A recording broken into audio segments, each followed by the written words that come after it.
Hello guys, welcome back to our channel Fantasy World. இன்னைக்கான வீடியோல என்ன பார்க்க போறோம் அப்படின்னா கேப்டன் சுபாசா ஜூனியர் யூத் ஆர்க்கோட எபிசோட் 19 கான எக்ஸ்பிளனேஷன் தான். இந்த எபிசோட் ஸ்டார்டிங்ல மேட்ச் டே அன்னைக்கு காலையில பியர் வந்து ஜாகிங் மாதிரி ஓடி வந்துகிட்டு இருக்கா. நேரா அவங்க கார் டிரைவர் வந்து நான் போய் ஸ்டேடியம்ல டிராப் பண்றேன் அப்படின்னு சொல்றாரு. இருந்தாலும் இவன் வந்து பரவாயில்ல இருக்கட்டும், நான் வந்து ஓடியே ஸ்டேடியம்க்கு போய்க்கிறேன், எனக்கு கொஞ்சம் வார்ம் அப்பா இருக்கும் அப்படின்ட்டு அவன் கிளம்பிடுறான். ஜப்பான் டீமே இப்ப பஸ்ல அவங்க ஸ்டேடியத்தை வந்து ரீச் பண்றாங்க. நேரா மிசாகி வந்து சுபாசா நீ ஓகே தானா, ரொபெர்டோ பார்க்காதது அப்படின்னு சொல்லிட்டு கேக்குறான். நான் வந்து ஓகே தான், எனக்கு ரொபெர்டோ பார்க்கணும்னு சொல்லிட்டு ரொம்பவே ஆசையா தான் இருக்குது. பட் இருந்தாலும் மேட்ச் தான் வந்து ஃபர்ஸ்ட் அர்ஜென்டினா கேம்ல நான் வந்து ரொபெர்டோ பத்தி யோசிச்சதுனால தான் ஃபர்ஸ்ட் கொஞ்சம் பாயிண்ட் அவங்க ஈஸியாவே எடுத்துட்டாங்க. அதுக்கு மேல நான் வந்து ஒரு கேப்டனா என்னைய பத்தி மட்டும் யோசிக்காம ஒட்டுமொத்த டீம் பத்தியுமே யோசிக்கணும், அப்பதான் கரெக்டா இருக்கும் அப்படின்ட்டு சுபாசா சொல்றான். மிசாகிக்கு இதை கேட்டு சந்தோஷமா இருக்குது. இருந்தாலும் ரொபெர்டோ வந்து ஃபுட்பால் இன்னும் கிவ் அப் பண்ணல, அதுவே எனக்கு ரொம்ப சந்தோஷமா தான் இருக்கு அப்படின்னு சொல்லிட்டு சுபாசா சொல்றான். இன்னொரு பக்கம் பிரான்ஸ் டீமே பஸ்ல வந்து இறங்குறாங்க. பொண்ணுங்களா வந்து பியர் பியர் அப்படின்னு சொல்லிட்டு கத்திட்டாங்க. சே என்ன பியர் பியர், அவன் இங்க பஸ்ல வரல, அவன் தனியா வந்துகிட்டு இருக்கான் அப்படின்னு சொல்லிட்டு நெப்போலியன் சொல்லிடுறான். அப்ப பியர் பார்த்தா மிசாகிக்கு பக்கத்துல தான் வந்து நிக்கிறான். நான் பிராமிஸ் பண்ண மாதிரி நம்மளோட பேட்டில் வந்துட்டு இந்த டோர்னமெண்ட்டுக்குள்ள வச்சுக்க போறோம் மிசாகி அப்படின்ட்டு பியர் சொல்றான். அவன் அப்படியே மிசாகி கூட கை கொடுத்துக்கிறான். அடுத்து சுபாசாவையுமே பார்த்து அவன் கூடயும் சேர்ந்து கை கொடுத்துக்கிறான். இப்போ ஃபர்ஸ்ட் கேமே ஸ்டார்ட் ஆக போது ஜெர்மனி வெர்சஸ் உருகுக்கான கேம் தான். அவங்க தான் வந்து ஃபீல்டுக்குள்ள நின்னுகிட்டு இருக்காங்க.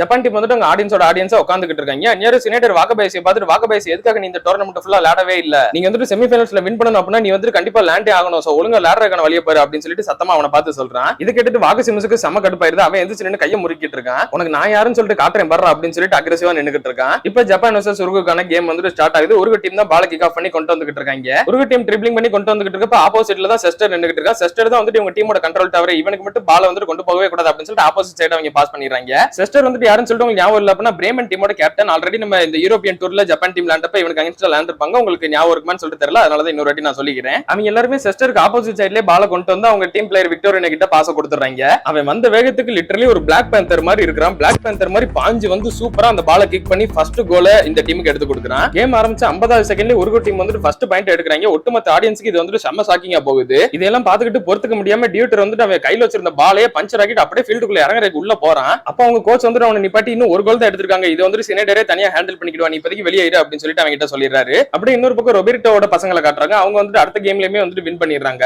ரொபெர்டோமே வந்து அவரோட பசங்களை நல்லாவே பாராட்டிக்கிட்டு இருக்காரு. நேர பின்னாடி அர்ஜென்டினா டீமோட கோச்சுமே வந்து உங்க பசங்க சூப்பரா விளையாண்டாங்க அப்படின்னு சொல்றாரு. அப்புறம் நீங்க சொன்ன மாதிரி நேத்து கேமே வந்து உண்மையாயிருச்சு. அந்த ஜப்பான் டீமோட நம்பர் 10 வந்து ரொம்பவே ஸ்ட்ராங்கா தான் இருந்தான். அவன் வந்து தியாஸை விட அதிகமாவே நல்லா விளையாடுற மாதிரி எனக்கு தெரிஞ்சது அப்படின்னு சொல்லிட்டு இவர் வந்து சொல்றாரு. அப்ப ரொபெர்டோ கிட்ட இவர் ஒரு நியூஸையுமே சொல்றாரு. இதை கேட்டு ரொபெர்டோவே சமசாக்கு, என்னது நீங்க வந்து சுபாசாவா அர்ஜென்டினா டீமுக்கு கூட்டு போறீங்களா அப்படின்னு சொல்லிட்டு சொல்றாரு. ஆமா, அவன் வந்து தியாஸ் கூட இவ்வளவு சூப்பரா விளையாடுறான் அப்படின்னா அவன் கண்டிப்பா அர்ஜென்டினால ஒரு பெஸ்ட் பிளேயரா இருப்பான். அது மட்டும் இல்லாம அவனோட டேலண்ட் அப்படியே வேஸ்ட் ஆகலாம், நம்ம வந்து விட்டுறக்கூடாது. இந்த உலகம் வந்து ஜப்பானை தாண்டி வெளியவுமே நிறைய இருக்குது. தியாஸ் வந்து அடுத்த சீசன்ல இருந்து ப்ரோ லீக்கு போக ஆரம்பிச்சிருவான். இப்ப அவங்களோட ஸ்கில்ஸ் வந்து ஈக்குவலா இருக்கலாம், பட் இன்னொரு 3 வருஷத்துக்கு அப்புறமா அவங்களோட ஸ்கில் டிஃபரன்ஸ் வந்து ரொம்பவே கேப் இருக்கும். ரொபெர்டோ நீங்க வந்து 3 வருஷத்துக்கு முன்னாடியே சுபாசாவை பாத்தீங்கன்னு சொல்லிட்டு எனக்கு தெரியும், ஆனா நீங்க வந்து எதுக்காக அவனை பிரேசில் கூட்டு வரல அப்படின்னு சொல்லிட்டு அவர் கேட்கிறாரு. இதுக்கு வந்து ரொபெர்டோ எதுவும் பேசாம இருக்காரு. சரி ஓகே, உங்களுக்கு நீங்க மத்தியானம் தானே ஃபிளைட் அப்படின்னு சொல்லிட்டு இவர் கேட்கிறாரு. ஆமா அப்படின்னு ரொபெர்டோ சொல்றாரு. சரி ஓகே, நான் போய் ஸ்டேடியத்துல சுபாசாவை பார்த்தா அவனுக்கு அபிஷியல் லெட்டர் வந்துட்டு கொடுக்க போறேன், எங்க டீமுக்கு வந்து ஜாயின் பண்ண சொல்லி அப்படின்னு இவர் சொல்றாரு. சுபாசா பண்ண அர்ஜென்டினா போறானா அப்படின்னு சொல்லிட்டு ரொபெர்டோ ஷாக்கா இருக்காரு. கேமுக்குள்ள பால் வந்துட்டு கல்ஸ் கிட்ட இருக்குது, அவனை ஷூட் பண்ண விடக்கூடாது அப்படின்னு சொல்லிட்டு விக்டோரியன் அவன் பக்கத்துல வரான். இவன் வந்து நேரம் பாலத்துக்கு சினேட்டர் கிட்ட பாஸ் பண்ணிடுறான். சினேட்டர் வந்த வேகத்துக்கு அவனோட ஃபயர் ஷாட்டை கொடுக்குறான். வாகபேசி வந்து இதுதான் சினேட்டரோட ஃபயர் ஷாட் அப்படின்னு சொல்லிட்டு சொல்றான். பந்துல வந்துட்டு லிட்டரலி நெருப்பு இருக்கிற மாதிரி பால் அவ்வளவு ஃபயர்டா போய் கோல்குள்ள ரொம்பவே ஈஸியா விழுகுது. கேமோட 5 நிமிஷத்துல ஜெர்மனி வந்து திரும்பவும் கம்பேக் கொடுத்து 1-1 சொல்லிட்டு ஈக்குவல் பண்ணிடுறாங்க.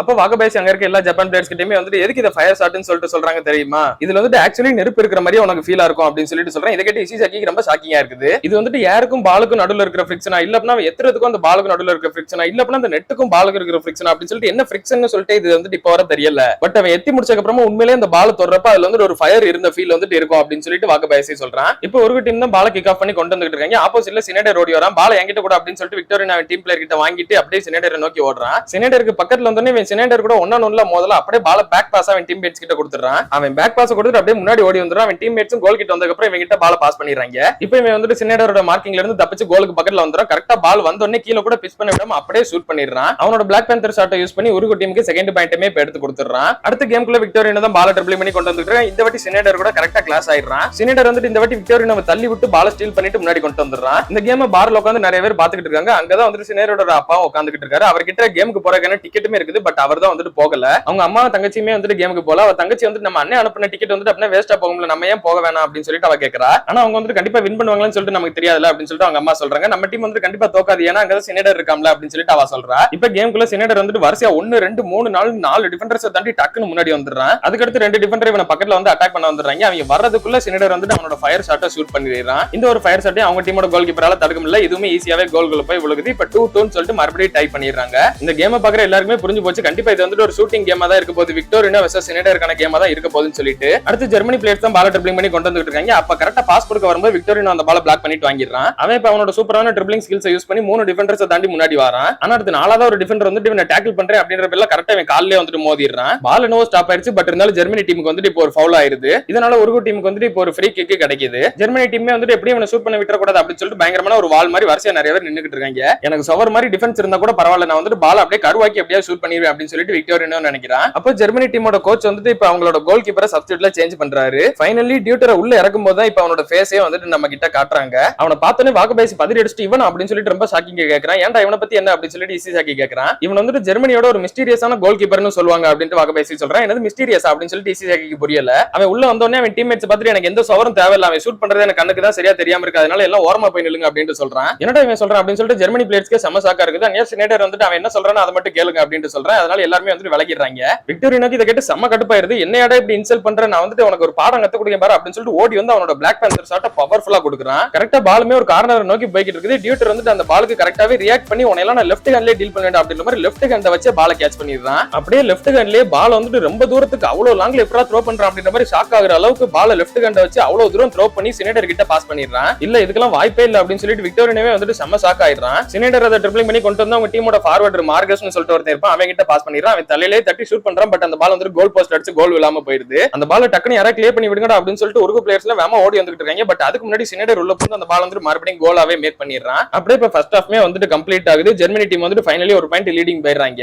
சுபாசாவுமே வாகபேசி கிட்ட வாகபேசி அந்த கோல் கீப்பரை பத்தி சொல்லு அப்படின்னு சொல்லிட்டு கேட்கறான். நான் வந்துட்டு இவனை பத்தி கேள்விப்பட்டிருக்கிறேன். லாஸ்ட் இயர் ஒரு ப்ரொஃபஷனல் டீம் வந்துட்டு வெஸ்ட் ஜெர்மனில அந்த ஹை மவுண்டேனா ஒன்று இருக்கும், அந்த இடத்துல வந்துட்டு கேம்ப் மாதிரி ஒன்னு போட்டிருந்தாங்க. அந்த மவுண்டன்ல ஒரு லோக்கல் ஃபுட்பால் டீமே இருந்தது. அந்த லோக்கல் ஃபுட்பால் டீம் வந்துட்டு இந்த ப்ரோ பிளேயர்ஸ் டீம் கூட வந்துட்டு ஒரு ஃப்ரெண்ட்லி மேட்ச் மாதிரி விளையாண்டாங்க. அங்க 14 வயசு பையனா இருந்தவன் தான் இந்த டியூட்டர். இவன் வந்து லோக்கல் டீம்ல தான் இருந்தான். கேமோட ஸ்டார்டிங்ல இந்த ப்ரோ டீம் வந்து ஜஸ்ட் ஃபார் ஃபன் அப்படின்ற மாதிரி தான் கேம் விளையாண்டுட்டு இருந்தாங்க. பட் போக போக அந்த கேம் வந்துட்டு சீரியஸ் ஆக ஆரம்பிச்சது. கேமோட ஃபர்ஸ்ட் 20 மினிட்ஸ் அந்த ப்ரோ டீம் தான் கண்டினியூஸா மாறி மாறி ஷூட் பண்ணிக்கிட்டே இருந்தாங்க. பட் ஒன்னு கூட அதுல வந்து கோல் விழுகவே இல்ல. அதே மாதிரி கேம் முடியறப்ப ஸ்கோர் பார்த்தா 0-0 சொல்லிட்டு தான் இருந்தது. ப்ரோஸோட எல்லா ஷாட்டையுமே வந்துட்டு இந்த டியூட்டர் தனியால நின்னு தடுத்துக்கிட்டே இருந்தான். அவங்க ஒரு கோல் கூட அடிக்க விடவே இல்லை. இவன் அந்த ப்ரோ கேம்ஸ் எல்லாம் முடிஞ்சதுக்கு அப்புறமா இவன் வந்துட்டு அங்க இருந்து கிளம்பின மாதிரி தான் சொன்னாங்க.